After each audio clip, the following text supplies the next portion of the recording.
the internet's going crazy right now saying Brittany Renner had a meltdown. Brittany Renner just went insane. I think you spoke. The internet's stupid. Brittany Renner didn't have no meltdown, homie. She played on us. Yeah, she was bullshit. Nah, homie, she was bullshitting. You think so? I was there, nigga. Wait. Was alcohol not involved? I'm just curious. Homie, she wasn't that drunk. Say, homie, you talking to something. Come on, homie, she wasn't that drunk. Because when she went outside, nigga, everything changed. When the cameras went off and she got in her motherfucking Uber, nigga, I said, homie, she done played on everybody. But she's very clever. And she took advantage.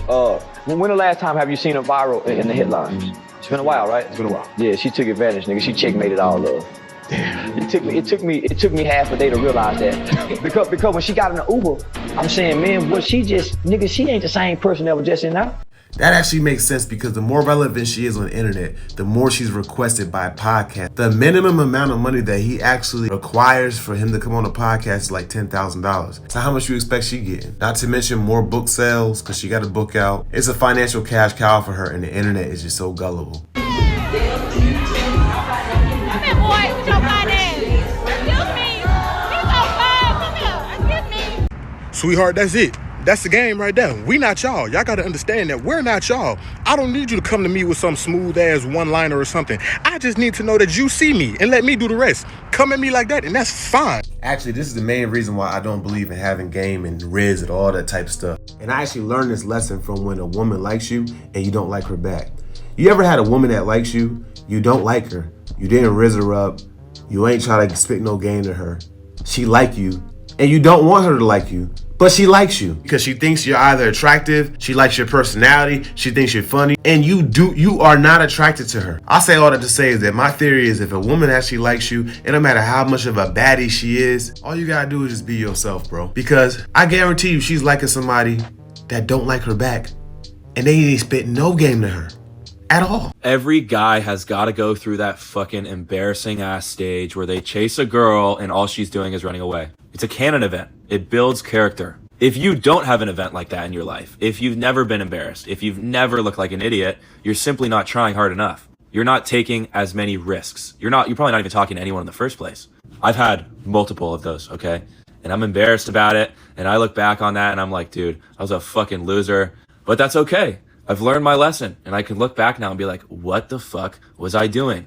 I've also been cheated on and I'm happy it happened. I'm glad. I learned what it feels like to make a mistake, to go for the wrong person, to ignore red flags. I've also learned never to do that to somebody else because I felt what it was like. I was on the receiving end. But if you're not going through those important experiences where you do get hurt or you do get embarrassed or you do look like a fucking idiot, but if you don't have those experiences, you're never going to learn anything. And no one is perfect all the time. In my opinion, the smartest way to approach a woman is obviously she's giving you choosing signals.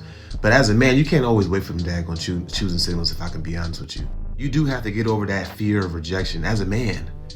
As a man, if you get over that fear of rejection, you know how many other areas you will be amazingly successful in? So what else do you do? I mean, what do I do? Like, you didn't do your homework? Like, I don't understand. Like, what is this? This is crazy, bro. Okay, Honestly, Jay, bro, no Jay, bro. Like, I wasted my time. I drove all the way here. I ain't gonna lie, unless I'm on a super famous level and everybody know who I am, personally, I'm not gonna be that entitled if the person who interviewed me for a podcast doesn't know what I do. I mean, that just gives me a chance to really show the world who I am. Okay, y'all, so I was in the gym today and this guy walked up to me and he was like, I just wanted to introduce myself and say hi, but I didn't know if I should because most women think that, a guy is trying to talk to them. And I'm like, no, you good, I understand. And that is so true. Like, ladies, every man that speak to you or tell you look nice do not want to talk to you. Don't flatter yourself. Everybody don't want you. And that's a big problem because some of y'all don't understand. Y'all probably missing out on y'all blessing. This man could be somebody that can help you in your life, can help you get a job, help your family member, put you on some money, anything. Every time a man walks up to you, he is not trying to holler at you. You're not the finest thing walking. Newsflash, everybody walking around with these bodies. So don't act like you just all that in a bag of chips, okay? That's cap. The reason why the dude came up to you in the first place is because he's not bold enough as a man to just be straight up with you and tell you that he actually is interested in you and thinks you're attractive. For the most part, don't no dude want to talk to a random stranger female, that he ain't attracted to. Like, What purpose is there? I can see if it was a family member, I can see if somebody he knew or something like that. But to walk up to a random female and say, I just want to say hi, and not have any type of attraction, bro, you were bamboozled, man. He liked you. I think women does mentally cheat first. Yeah. That is so true. I think women cheat emotionally every single day. Yeah. Every single day. When I sliding in somebody else's DM to tell them about all their problems. Hold on. It's with your friend, some friend that just talk to his emotional support pet. That cheating, bro. I think that's a Trinity accent. So first off, I want to say shout out to Trinidad because I grew up with Trinidadians and they always treated me like family. So they're good people. Emotionally cheating, a lot of dudes don't know this. Once a woman gets to a point where she's emotionally cheating on you with another guy or guys, the relationship is pretty much over. I'm not saying it's over, but in a lot of situations, that's a big sign that the relationship is done. So somebody at work told me that some men in the African community, when they're upset at their wives, do not eat food that she makes and want to be begged to eat food. They see it as an insult to her, like, I'm not going to eat your food. I'm going to starve to death, and I'm not going to eat your food.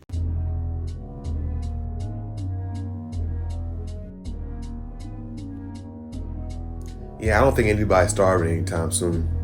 Y'all know what's out of style? Beards. Okay, like those big bushy beards that we were into a few years ago. We're not doing that anymore. Y'all know what's in style now? What's sexy now? The little goatee and the little mustache. That's all you need. That's all you need. Them the ones. All right, now as a man who doesn't really grow a full beard, I feel like I'm actually qualified to speak on this particular matter. Women like the full beard look more than the goatee look. Let's just get that out the way. By the way, all the females in her comments were disagreeing with her. That might be a personal preference for her, but I will say this. Every 10 to 15 years, a new beard style, I say every 20 years, a new beard style becomes more relevant. Like in the 70s was the sideburns. In the 90s was a goatee or a straight, just clean face, shaven face. That was like considered attractive. And now it's the beards. I don't know what's going to happen after that, what style will be after that, but the beard style, it won't last forever. It's going to last a while, but it won't last forever. I was talking to a couple of my friends the other day, all of who are in serious relationships, like relationships that have been going on for a number of years. They're very happy. I've met their partners. Their partners all great. We were talking about, the modern day dating world, and me as the lone single one. I think we all came to the consensus that the problem with modern day dating is just the illusion of options, right? Like between social media, between dating apps, between all these things, there's the illusion of always having options. There's the illusions of trying to find the perfect person, that like you're going to find somebody who is absolutely perfect for you in every single way. And if you meet somebody and they don't quite meet up to this perfect standard, this perfect image in your head, then you can just move on to the next person and the perfect person is going to be out there. I think that is the most grossly false information, and that is leading so many of us astray, because the perfect person, the perfect relationship, whatever you want to call it, is built, not found. I think this concept is more applicable to women because women have endless options. Yeah, some dudes deal with that, but it's really mainly women who have the endless options. They are always disqualifying a man because of something. He can have 9 out of the 10 characteristics that she likes, but that one, that's the thing that just disqualifies him.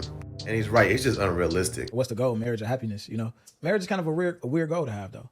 I think the goal should be happiness, regardless of what that looks like. Of course you want to be happy in your marriage, but I don't think the goal with marriage is happiness. I feel like that's why the divorce rate is so high, because people want to feel happy all the time. You're not going to feel happy all the time. Even Michelle Obama said it. She was like, there was like a 10-year stretch with Barack that she did not feel happy. Wow, who want to do that, though?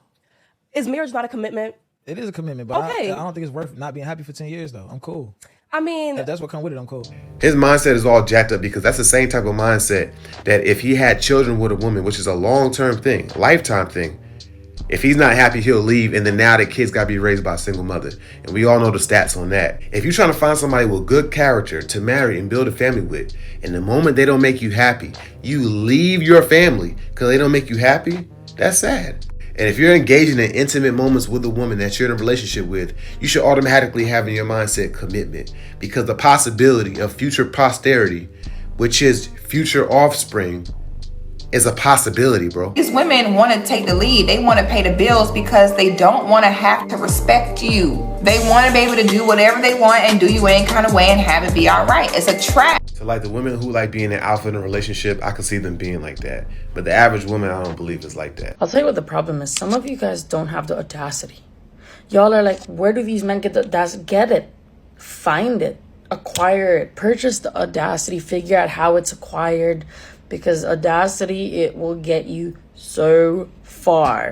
But audacity is masculine because it's bold. So as a woman, please don't have too much of it because it's kind of a turnoff and it's not that attractive, in my opinion. Have a nice day.